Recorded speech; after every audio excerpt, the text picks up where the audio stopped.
Alabama Senator Jeff Sessions ay tinalaga bilang bagong Attorney General ng Estados Unidos. At pagsisimula naman ng Brexit process lusot na sa lower house parliament ng Britanya. Si Juliet Carangyan sa detalye.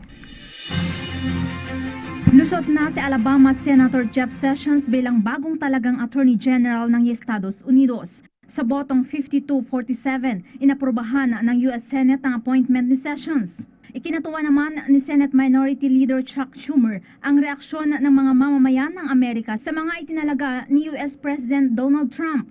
Nagpasalamat si Sessions sa mga senador na bumoto pabor sa kanya. Ani Sessions, gagawin niya ang lahat nang sa gayoy maging karapat-dapat siya sa tiwalang ipinagkaloob ng mga ito sa kanya. Naniniwala naman ang ilang senador na nararapat si Sessions sa posisyon lalo na't kilala ito bilang isang taong may integridad, may isang salita at tapat sa kanyang tungkulin.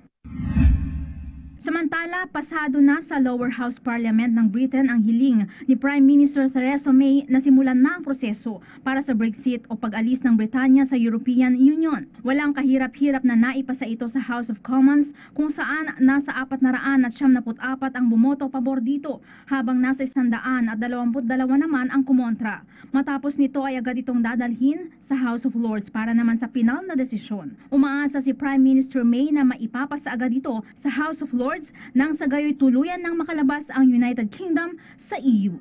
Para sa PTV News, Juliet Carangyan.